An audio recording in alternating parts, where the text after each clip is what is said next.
Friends, आपका ICIT online classes के channel में बहुत बहुत स्वागत है। मैं संतोष कुमार गुप्ता आपका बहुत बहुत स्वागत करता हूं। इस चैनल को बनाया गया है कंप्यूटर के विभिन्न सब्जेक्ट्स को हिंदी भाषा में पढ़ाने के लिए, साथ साथ जो कंप्यूटर के पॉपुलर कोर्सेस हैं जैसे CCC, ओ लेवल, ए लेवल, पॉलिटेक्निक्स, बीटेक्स, उनके सिलेबस को समझाने के लिए।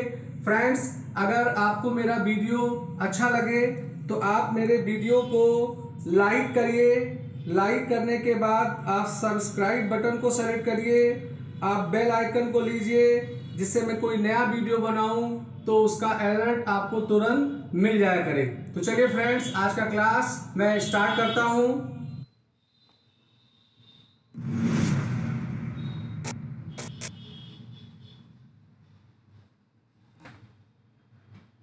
स्टूडेंट्स, आपका क्लास में बहुत बहुत स्वागत है। मैं आज आपके सामने फिर माइक्रोसॉफ्ट एक्सेल को लेके आया हूँ।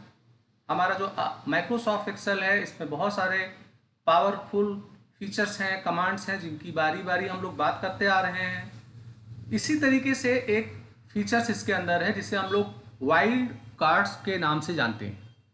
तो हमारा जो एक्सेल है, इसमें वाइल्ड कार्ड करेक्टर्स होते हैं और ये बहुत ही ज़्यादा पावरफुल होता है और इसे हम फंक्शंस के साथ यूज कर सकते हैं और उन फंक्शनों के साथ यूज कर सकते हैं जिनमें क्राइटेरिया हमें देना होता है। साथ साथ इसे फाइंड और रिप्लेस में भी यूज किया आता है, फिल्टर में भी हम लोग यूज कर सकते हैं। और इसको जानने से आप एक्सेल में स्मार्ट ऑपरेटर हो जाते हैं। तो दोस्तों, इस वीडियो को अंत तक देखिए। मैं आज आपको बताने वाला हूँ कि वाइल्ड कार्ड क्या होता है और इसका प्रयोग कैसे करते हैं। तो जो वाइल्ड कार्ड्स होते हैं, ये एक विशेष अक्षर होते हैं जिन्हें हम किन्हीं अक्षरों के स्थान पर लिखते हैं और इसीलिए इसे वाइल्ड कार्ड बोला जाता है। वाइल्ड कार्ड 3 प्रकार के होंगे, एक एस्ट्रिक का निशान, एक क्वेश्चन मार्क का निशान और एक ये टिल्ड का निशान होता है, जिनमें ज़्यादा तो हम लोग एस्ट्रिक और क्वेश्चन मार्क को यूज करते हैं। और जिन लोगों ने माइक्रोसॉफ्ट डॉस ऑपरेटिंग सिस्टम पढ़ा होगा तो वहाँ ये वाइल्ड कार्ड यूज होते थे, या एसक्यूएल में लाइक फंक्शन के साथ भी इनका हम लोग प्रयोग करते हैं। तो जो एस्ट्रिक का निशान होता है, ये प्रस्तुत करता है any number of character. Any number of character का मतलब ऐसे आप कोई वर्ड सर्च कर रहे हैं जिसका स्टार्टिंग का 2 अक्षर तो पता है पर आगे वाले अक्षर आपको नहीं पता है, और वो आगे वाले अक्षर 3 भी हो सकते हैं या 30 भी हो सकते हैं। तो देखो, अगर आप तो यहाँ पे EX करके एस्ट्रिक लगा दिया गया तो इससे क्या होगा कि ये एक्सेल, एक्सेल्स, एग्जाम्पल, एक्सपर्ट या हर उस शब्द को सर्च करेगा जिसका स्टार्टिंग 2 अक्षर EX होगा। वहीं जो क्वेश्चन मार्क के निशान होते हैं, इन्हें हम लोग एक कैरेक्टर के लिए प्रस्तुत करते हैं। एक क्वेश्चन मार्क का मतलब होता है एक कैरेक्टर। 2 क्वेश्चन मार्क का मतलब होगा 2 कैरेक्टर। जैसे यहाँ पर एक शब्द लिखा हुआ है तो इसमें बीच में क्वेश्चन मार्क है, तो इसका मतलब आगे के 2 कैरेक्टर TR होने चाहिए, तीसरा कैरेक्टर कुछ भी हो सकता है, और अंत वाले 2 कैरेक्टर MP होने चाहिए। तो यहाँ ट्रैम और ट्रम्प दोनों शब्द मैच में आ जाएंगे।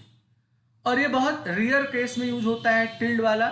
इसे प्रयोग में तब लाया जाता है जब आपके सर्चिंग में एस्ट्रिक या क्वेश्चन मार्क जो वाइल्ड कार्ड है वो एज एक कैरेक्टर यूज हो जाए। ऐसे मान लीजिए कि आप कोई एक शब्द ढूंढ रहे हो और उस शब्द में क्वेश्चन मार्क भी एक अक्षर के रूप में है, तो अगर आप क्वेश्चन मार्क लगाओगे तो एक्सेल कंफ्यूज हो जाएगा कि ये तो आप वाइल्ड कार्ड के लिए यूज कर रहे हो, पर वहां हम वाइल्ड कार्ड ना यूज करके उसे एज इट इज सर्च करना चाहते हैं। तो ऐसे स्थिति में हमें इस वाले सिंबल को लगाना होता है, टिल्ड वाले को, और इसके बाद इसे या इसे लगाएंगे तो उसे वो वाइल्ड कार्ड नहीं मानेगा, उससे वो एक कैरेक्टर के रूप में समझ लेगा। तो चलिए एक्सेल में हम लोग सीधे सीधे चलते हैं, और एक्सेल में चलने के बाद हम इनका डेमो देखते हैं, उदाहरण देखते हैं। तो चलिए पहले इसका उदाहरण मैं आपको बताता हूँ। काउंट फंक्शन में इसका प्रयोग करके दिखाता हूँ। तो थोड़ा मैं साइज यहाँ बड़ा कर लूँ जिससे आपको इसका स्क्रीन पे दिखाई पड़े अच्छे ढंग से। तो देखिए, मैं यहाँ पे स्टूडेंट को काउंट करना चाहता हूँ, और काउंट मैं उन्हें करना चाहता हूँ जिन स्टूडेंट का मैं नाम दूंगा। जैसे मुझे राम ओझा को काउंट करना है कि वो इस लिस्ट में कितनी बार आए। तो इक्वल लिखा जाएगा, काउंट इफ लिखा जाएगा, और उसके बाद ब्रैकेट लगेगा। अब ब्रैकेट के बाद रेंज देना है, तो रेंज हमारा ये पूरा लिस्ट हो जाएगा। तो ये मैंने दे दिया। अब कामा के बाद आपको क्राइटेरिया देना है, तो क्राइटेरिया में मैंने यहाँ पे दे दिया राम ओझा। तो इससे क्या होगा कि एग्जैक्ट जो इस क्राइटेरिया से मैच करेगा उसको वो काउंट करके दे देगा। तो राम ओझा यहाँ पे 1 है तो 1 आ गया। पर सपोज करिए आपको हर उस कैंडिडेट को काउंट करना है जिसका स्टार्टिंग लेटर राम से है। अब वो राम सिंह भी हो सकते हैं, राम प्रकाश भी हो सकते हैं। तो अगर आप खाली यहाँ पे राम लिख के एंटर कर देंगे तो वो 0 बोलेगा, क्योंकि वो एग्जैक्ट राम से ही मैच करेगा। अब यहाँ भले ही राम ओझा एक हैं, चलिए कोई एक और राम में मिला लूँ यहाँ पे, तो यहाँ राम प्रकाश में कर देता हूँ। तो राम नाम के 2 कैंडिडेट हैं, मगर एक में प्रकाश है, एक में ओझा है, और क्राइटेरिया वो मैच नहीं कर रहा है। तो अगर आप प्लान कर रहे हैं कि राम तो रहेगा ही, आगे कुछ भी हो सकता है, तो आप कुछ भी के लिए वाइल्ड कार्ड लगाइए, यहाँ एम्परसेंड का निशान लगाइए, इन्वर्टेड कोड में आप ये एस्ट्रिक का निशान लगाइए, ये कर दीजिए। तो अब क्राइटेरिया में मैंने ये लिखा है कि हमारा जो पहला 3 कैरेक्टर होगा वो राम होगा, और एम्परसेंड के साथ मैंने ये लगाया एस्ट्रिक, इसका मतलब आगे कोई भी कैरेक्टर हो सकता है। तो अगर आप देखो तो यहाँ पे राम मैंने लिखा है और ये 2 काउंट कर रहा है, क्योंकि राम ओझा और राम प्रकाश यहाँ पे 2 कैंडिडेट्स हैं। तो इस तरीके से आप एस्ट्रिक का प्रयोग अपने किसी भी क्राइटेरिया में कर सकते हैं। अब ऐसे में एक प्रयोग आपको क्वेश्चन मार्क का दिखा दूं। जैसे मैंने यहाँ पे के ए दिया, के ए के बाद मैंने एम्परसेंड लगाया और फिर इन्वर्टेड कोड में मैंने आपको क्वेश्चन मार्क दे दिया। तो इसका मतलब ये हुआ कि मैं क्राइटेरिया में ये कहना चाहता हूँ कि 2 अक्षर तो के ए ही होंगे, पर तीसरा अक्षर जो है वो कुछ भी हो सकता है। तो इसका भी आंसर 2 आ रहा है, चूंकि कैम और कैन ये 2 इससे मैच कर रहे हैं, इनके 2 पहले लेटर जो हैं वो मैच कर रहे थे, तीसरा वाले के लिए क्वेश्चन मार्क लगा हुआ था। तो इस तरीके से आप काउंट इफ में प्रयोग इसका देख रहे हैं। अब चलिए मैं एक वी लुकअप में इसका यूज दिखा दूं। मैं चाहता हूं कि मैं यहाँ पर जिस कैंडिडेट का नाम दूंगा उसकी सैलरी यहाँ आ जाए। तो ऐसे उद्देश्य के लिए हमें वी लुकअप चलाना होगा। तो वी लुकअप चलाने के लिए मैंने यहाँ पे वी लुकअप फंक्शन को लिखा। अब पहले यहाँ लुकअप वैल्यू देना है, तो लुकअप वैल्यू ये राम ओझा हो गए, इसका रेफरेंस दे दिया।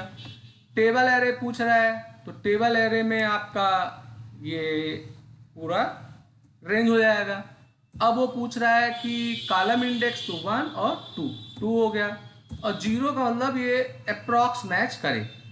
तो मैं यहाँ इंटर करता हूँ, तो चूंकि राम ओझा है यहाँ पे तो 15,000 आ गया। पर मैं अगर यहाँ पे केवल राम ही लिख दूँ तो वो बताएगा नॉट अवेलेबल, क्योंकि एग्जैक्ट राम नहीं है इसमें। तो अगर आप प्लान यहाँ पे कर रहे हैं कि वो राम वाले कैंडिडेट को देखे, आगे कुछ भी हो, आगे कुछ भी हो सकता है। तो जैसे मैंने यहाँ पे सपोज करिए लिख दिया है उषा, तो उषा मैं लिख रहा हूँ, तो उषा है तो, मगर उषा जी करके हैं इसलिए मैच नहीं हो रहा है। तो यहाँ पर आप फार्मूले में आइए और वाइल्ड कार्ड का यूज करिए। जहाँ आपने लुकअप वैल्यू लिखा था यहाँ एम्परसेंड का निशान लगाइए और इन्वर्टेड कोड में आप ये लगा दीजिए और उसके बाद आप इंटर कर दीजिए। तो देखिए उषा मैंने केवल लिखा था तो वो उषा जी करके उसे सर्च कर लिया। तो इस तरीके से आप वी लुकअप में भी इनका प्रयोग कर सकते हैं। अब इसका यूज हम फिल्टर में भी कर सकते हैं। जैसे यहाँ पे फिल्टर में मैं चाहता हूँ कि ऐसे नाम जो स्टार्ट तो हुए हों के ए से, बाद में कुछ भी हो, तो ऐसे के लिए आप यहाँ पर आएंगे, टेक्स्ट फिल्टर में आएंगे, कंटेंट्स में आएंगे। आप कंटेंट्स में यहाँ पे के ए लिख दिया और एस्ट्रिक का निशान लगा दिया। देखिए यहाँ लिखा भी हुआ है कि single question mark single character के लिए है, एस्ट्रिक का निशान सीरीज ऑफ कैरेक्टर के लिए। तो मैंने के ए और एस्ट्रिक का निशान लिखा है, यहाँ पे कंटेंट्स लेना होगा आपको। और मैं यहाँ ओके कर दूं तो देखिए यहाँ पे कैम, कैन और आपका कमल सिंह, ये 3 लोग थे जो आपके क्राइटेरिया को फुलफिल कर रहे थे। ऐसे आप चाहें तो यहाँ आप सिंगल कैरेक्टर के लिए भी मैचिंग कर सकते हैं, क्वेश्चन मार्क का निशान लगा सकते हैं। ऐसे के ए दिया और एक क्वेश्चन मार्क लगा दिया, तो इससे क्या होगा कि हमारा यहाँ पे वो उन वैल्यूओं को उठा के लाया जिनकी स्टार्टिंग वैल्यू के ए है और बाद में कोई भी कैरेक्टर उसका हो जाता है। तो इस तरीके से आप इनका यूज फंक्शन में करके देखेंगे। अब एक यूज मैं आपको और करके दिखा दूं। जैसे आपसे बोला जाए कि यहाँ स्टूडेंट्स का नाम 2 बार मैंने हालांकि लिखा है, आपसे बोला जाए कि पहले वाले स्टूडेंट नेम में आपको सर नेम हटा देना है, यानी राम रहेगा, ओझा नहीं रहेगा, कोमल रहेगा, सिंह नहीं रहेगा। तो कर लेंगे, इसके लिए फंक्शन चलाना पड़ता है, लेफ्ट वाला फंक्शन फाइंड के साथ कंबाइन करके चलिएगा। मगर अगर आपसे कहा जाए कि बिना किसी फार्मूले के करना है, आपको कोई फंक्शन नहीं चलाना है, तो आप सोचेंगे कि भाई ये कैसे होगा। तो ये आप कर सकते हो। इसके लिए आपको फाइंड और रिप्लेस कमांड की सहायता लेनी होगी। तो ये लिस्ट मैंने यहाँ पे सेलेक्ट कर लिया है, कंट्रोल H प्रेस कर देता हूँ तो रिप्लेस आ जाएगा। अब फाइंड व्हाट में हमें क्या फाइंड करना है, स्पेस जहां से मिले उसके आगे वाले को हटाना है। तो एक स्पेस कर दिया और यहाँ मैंने एस्ट्रिक का निशान लगा दिया। तो एक स्पेस का मतलब इस सेलेक्टेड लिस्ट में जहां स्पेस मिले और उसके आगे कुछ भी लिखा। और रिप्लेस में मैंने कुछ नहीं लिखा है, ब्लैंक कर दिया है, तो इसका मतलब उसे ब्लैंक से वो रिप्लेस कर दे। तो देखिए है ना जादू, यहाँ पे आपका केवल सर नेम हट गया और केवल फर्स्ट नेम लिखा रह गया। अब अगर आपसे कहा जाए कि आप इसमें से फर्स्ट नेम को हटा दीजिए और सर नेम को ही रखे रहिए, तो ऐसे स्थिति में क्या करना होगा, आपको एस्ट्रिक का निशान पहले लगाना होगा, स्पेस बाद में देना होगा। अब आप रिप्लेस ऑल कर दीजिए तो देखिए यहाँ पे आपकी ये लिस्ट बन गई, ये फर्स्ट नेम हो गया और ये लास्ट नेम हो गया। तो यहाँ मैंने कोई कठिन फार्मूला भी नहीं चलाया और इनका प्रयोग करके भी देख लिया। तो फ्रेंड्स, वाइल्ड कार्ड जो है ये बहुत ही पावरफुल है और मैं उम्मीद करता हूँ कि आपको ये अच्छे से समझ में आया होगा। तो मेरा वीडियो अगर आपको अच्छा लगे, पसंद आए, तो इसे लाइक करिए, शेयर करिए, सब्सक्राइब करिए, बेल आइकन को सेलेक्ट करिए, जिससे मैं कोई नया वीडियो बनाऊँ तो उसका अलर्ट आपको तुरंत मिल जाया करे। तो फ्रेंड्स, मैं अपना क्लास यहीं पे खत्म करता हूँ।